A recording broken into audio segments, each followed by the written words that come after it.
অনেক দুষ্টুমি হবে, ভালো হবে, খারাপ হবে, কিন্তু এই 30-35টা ভাই যখন সারা পৃথিবীর মধ্যে ছড়িয়ে যাবে, কেউ ভালো ভালো কিছু করবে জীবনে, তখন বাবা মা চিন্তা করবে যে আমি ওখানে দিয়েছিলাম আমার ছেলে মেয়েকে মানুষ করার জন্য।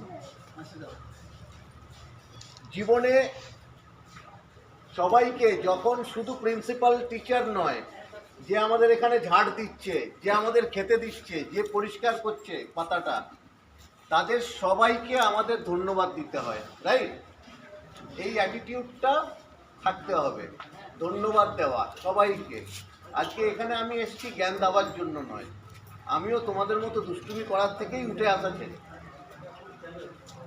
তোমরা যা যা দুষ্টুমি করো, আমি তার থেকে হয়তো বেশি বেশি কিছু করেছিলাম। আমি তোমাদের থেকে একটু আলাদা এখন কেন হয়েছি, আমার নলেজটা বেড়েছে।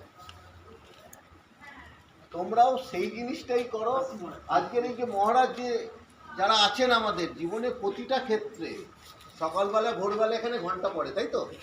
সকালে ঘন্টা পড়ার থেকে শুরু করে রাত্রে বেড়ে যাওয়া অবধি সবার অবদান নিয়ে আমরা তৈরি হচ্ছি, বড় হচ্ছি। সারা জীবন কিছু মানুষ এখানে আমাদের আছেন, আমাদের ইনস্টিটিউটে সারাটা লাইফ তারা ছেলে মেয়েদের মানুষ করছে, তাদের মধ্যে ইনি একজন দাঁড়িয়ে আছেন।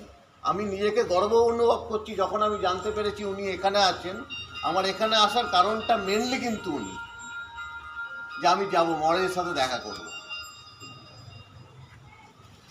তো আজকের জীবনে যখন পড়ছি ভালো করে পড়বো, খেলছি ভালো করে খেলবো, জিম করব, ব্যায়াম করব, ভালো করে করব।